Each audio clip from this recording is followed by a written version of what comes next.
Welcome back to Northwest Airguns. I'm John, and here we're continuing our journey through the Airgun Charlie airgun collection that we acquired not too long ago. We've gone through box 6 and 7 and box 1. This is box 2, and we're going to go through this. We've got 3, 4, and 5 yet to go through, although I peeked a little bit. And then a box that says show guns, which I think are ones that they took to gun shows, and are left over from that effort. And then we have some parts guns. So that's what we're going to go through, and today is box 2. So let's go ahead and get started on this. Well, out of the gate, we've got 3 Crossman lever action CO2 BB guns. These are the 2 older ones, the Hahn Super Repeater or Crossman 166, same thing. And these are CO2 powered. I think they take 30 BBs or something like that. They're in good shape with the wood stocks that were from that era. The only thing missing here, I think, is the cap for the CO2 tube on this one here. And Charlie has a note that this one suffers from lever droop. I guess it drops down on its own. So we have those 2, and then I thought it was interesting to take a look at this because it almost looks like they saved the castings and used them again years later with this Crossman Model 73. This is plastic stock. It doesn't hold as many BBs. It has a different BB feed mechanism in it, but it's also a CO2 gun. But you can see where they've made some changes in the design. CO2 goes in there, and this is kind of a CO2 version almost of the 760 series, looks like to me. So none of these is particularly desirable or valuable, although they're really kind of fun to shoot, especially these older lever actions when you get 30 shots and you put some CO2 in and you can pretend to be the rifleman or something like that. Well, you probably recognize this one. This is the Deezee 1894, and it's in nice shape, plastic stock. The wood's a little scuffed up and whatnot, but kind of interesting because we had a comment from one of our viewers that he had actually traded a Deezee 1894 to Airgun Charlie and got in return an 8mm movie camera. So I don't know if this is the one, but if it is and you want it back, let me know. I'm not going to trade you back for that 8mm camera, but anyway, here it is. Nice shape. All right, next up we have a couple of the Crossman 140 pumpers, and this is the older one here. Has the safety through the stock, and it doesn't work. Let's see. And this is the Crossman version. Pretty good shape, but not great. It's a lot of the bluing's worn off, and like I say, I don't even know if it works. Oh, there, the safety does work. It's a little harsh. And then a more recent version of this is the Montgomery Ward version. Let's see, yeah, Montgomery Ward model 1412A. It's more recent. It's got the modern trigger unit on it, but otherwise the internals are really similar between the older and the newer guns, and just some minor differences. One thing about this, on the Sears versions, they usually have dovetails in the barrel to mount a scope, and here on the Montgomery Ward version they do not. So I don't know if that's something they just didn't do on the Wards or how that worked. And these also, it seems like to me, were labeled Hawthorne at some point. Maybe the older ones were Hawthorne and then they switched over to Montgomery Ward later. But anyway, this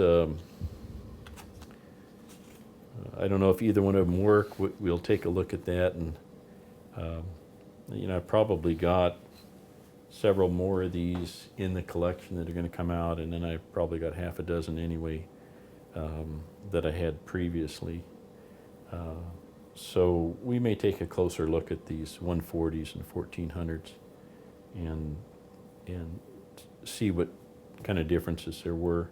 It's interesting to see, just in terms of the stock alone, there's some changes in the contours here. I don't know if this is the Montgomery Ward's version, has the 4 stock here that has this contour on it. You know, different sights for the 2 models, and different triggers, but otherwise they're real similar. All right, next up is this Crossman 1100 Trapmaster shotgun. And these are kind of cool guns. You can see it's pretty long. I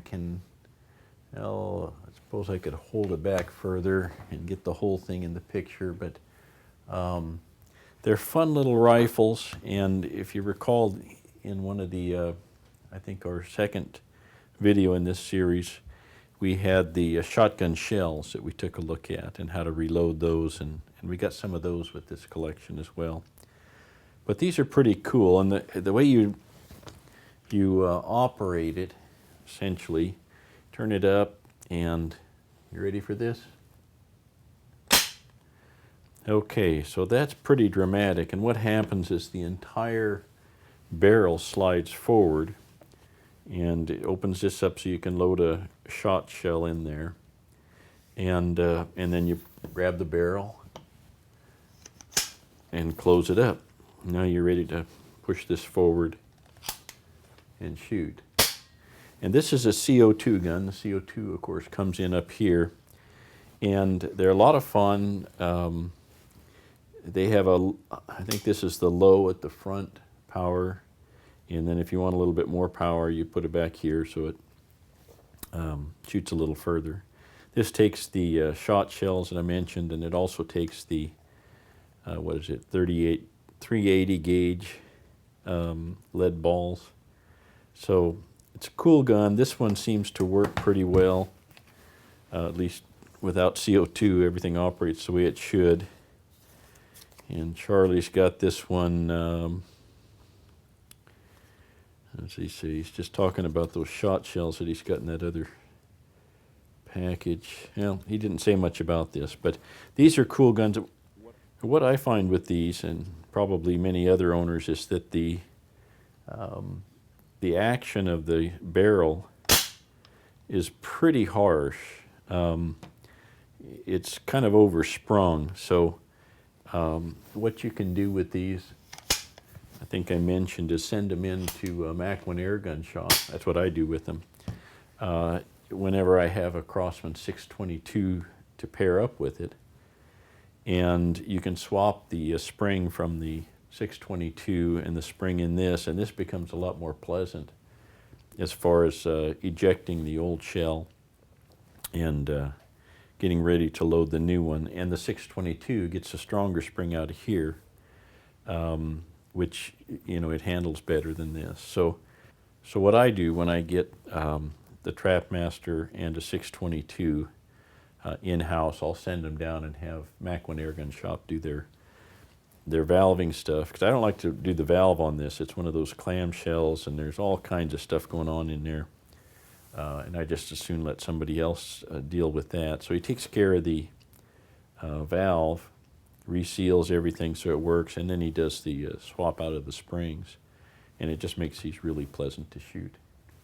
Well, here's kind of a fun gun. This is a Crossman AIR-17, and it's a pretty basic gun, and I just think this is kind of symptomatic of the manufacturers when they're trying to mimic the firearms of the day. You know, when I was a kid, we had a lot of wood stock and like hunting rifle looking guns, and so most of the air guns at the time kind of mimicked that appearance. And they're older guns. If you go back to the early part of the 1900s, they were lever action, and they were largely intended to mimic the lever action rifles of the day. And this gun came out of I think the 1980s, and it's modeled after the AR of its time, and it's supposed to look all high-tech, as much as we were back in the 1980s. You can see it's got all the assault rifle amenities that were popular at the time. And the funny thing about it is that this is about the simplest gun you could make. It's more complicated, I suppose, than a pop gun or a blow gun, but not by much. And yet they dress it all up like it's this high-tech assault rifle looking thing. So it has a magazine here. It's a single stroke, by the way, single stroke, one pump, and it pumps up.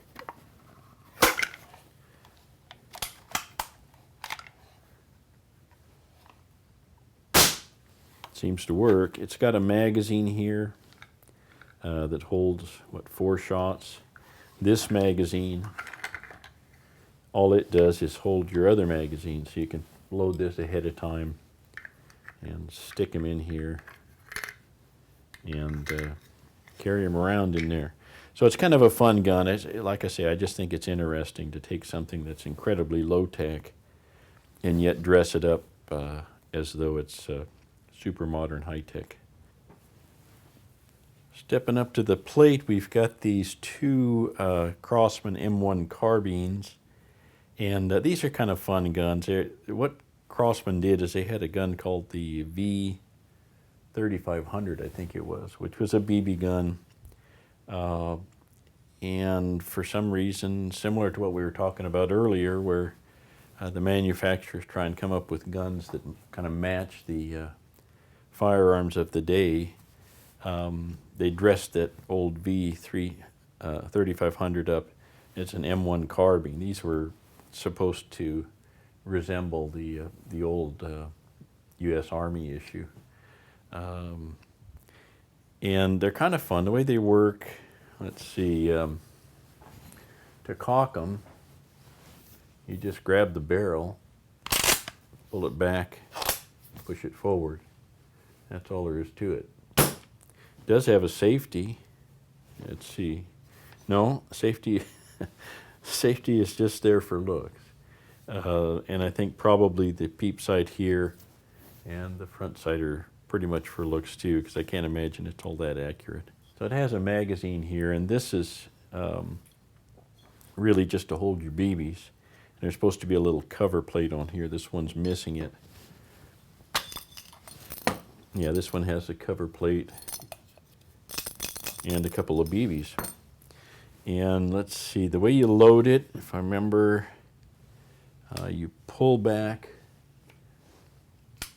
and that'll open a loading port up here. You kind of tilt it up and fill it up with BBs and shake it to make sure that they're all in there. Close that up, and then you're ready to shoot. But they're kind of fun guns. Charlie has this one, $150. This one's $150. Well, we can hope, right? These 2 have synthetic stocks. In the earlier models, the first couple of years they made them had wood stocks, and I've actually never seen one with the wood stock, so they must be pretty rare. But these ones with the plastic stocks, you know, I've got, I think, one already, and then these 2, so they must be fairly common. There's quite a few of them out there, but fun little BB guns. Well, if you're into the Benjamin pumpers, we hit pay dirt here on this box because there was 5 of them in here. Some of them in really good shape, and others, not so much. We start with the early ones here. This is a 310. I believe this is both of these are 310s. And the 310s are a smooth bore. Both of these, I think, work. This one needs a rear sight. And then the 317 here is the 177 version. And it's in, okay shape. The things that I look for, I'm going to zoom in here a little bit, but there's 3 things that I look for when I get a look at one of these, like if it's at a yard sale or flea market or even at a gun show. and it kind of tells me how much work I'm going to have to put into it, or if it's just a parts gun. So let me zoom in here. Let's take a look at a couple of things. My checklist includes a couple of things. One is barrel separation, and for some reason the old Benjamins tend to separate out here at the front of the barrel, and this one's pretty good. It's, you know, you just kind of grab it and squeeze and see if you can separate the barrel from the tube. That one's in good shape. This one on this 310, you can see was separated at some point, and somebody came in, and I don't know if that's solder. Let me turn around and show the other side here.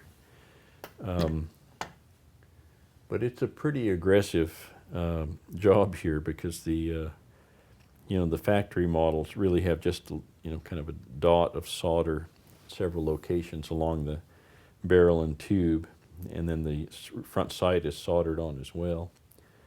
So that's one thing, is see if the barrel separates, because if it does, it means you're going to have to get it soldered at some point. Another thing I look for is here underneath the at the bottom of the tube in the front, right at the front end of the cocking lever here, is sometimes this little piece here in between is missing, or it's cracked. And I'm not sure why that is on these Benjamins, but it happens quite a bit. And if that's the case, you know, it's never going to be particularly accurate, because you're really stressing this a lot every time you pump it.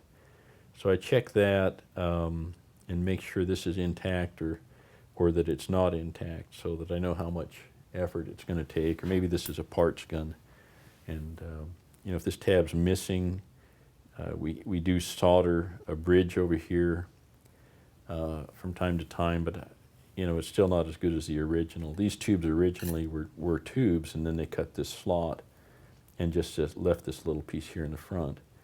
So that's a bad thing. Just keep an eye out for that. And the third thing that I look for is the rivet here.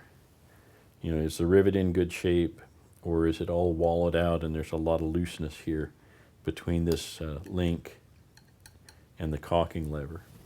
And this one looks pretty good, and I don't really feel any slop here at this point. So this would be one I'd say, okay, I don't have to do a lot to it other than get it resealed, and we've got a shooter. Well, what we have here is a couple of the old Deezee Model 1 side-by-side, they call them, and they're supposed to be like a double-barreled shotgun. These two came in the collection. Neither one of them's in particularly great shape, but we've got two of them, so that's a plus. And we also have, if you recall, we have a box here that has some Deezee Model 21 double-barrel parts in it. And these are kind of cool. You know, they only made these for a few years, back in the late 60s and early 70s. And it's interesting that there's actually some differences between the two models. The main one being this one has oil holes in it right here, and this one doesn't. So I don't know if this is earlier than this, or this is earlier than this, or how that worked. Otherwise, they look pretty much the same. A couple things about them. This one has a broken stock, or a cracked stock plastic, both the buttstock and the forestock. It's got some damage or wear on the engraving, and these were really cool when they look good and all the engraving is new. They're really pretty guns. This is missing the front sight here. It has the two tubes, and these tubes come out. You load them with BBs, put them back in, and go shoot. And you know, they were never accurate. They're always kind of a novelty type of thing, but they're fun guns to shoot. Get in there. Well, I'll do that later. This one here has all of the bluing, or whatever you want to call it here, worn off of the tubes, which is kind of unusual. I'm not sure why anybody would do that, or if that was just from use. That's an awful lot of use if it was worn from usage. And it's worn almost all the way around, so I don't know what happened there. The other one is in better shape as far as the cosmetics are concerned. The engraving's better. There's not a lot of wear or reduction of the engraving. Again, the front sight or front stock is plastic. Most of the bluing looks pretty good here. It's got the front sight. So this one's a little better shape, but it has a wood stock that somebody made after the fact, and I guess it's okay, but it's, you know, it's kind of loose and it's missing the screw here in the top. So the way these work, you break them open, cock it, and now we're ready to shoot. It does have a safety on it here. Let's see, we're on safe now. Now we're ready to fire. Red means fire, of course. Then you have a double trigger. Well, that works. Both barrels work. So really, this one's in pretty good shape. The biggest problem with it looks to me to be the stock is not original. And Charlie had this one, $1,600 for this one. Well, I would take probably 15, maybe 14 for it. This one Charlie had at 1,000, I guess because of the broken stock and the wear on the front here.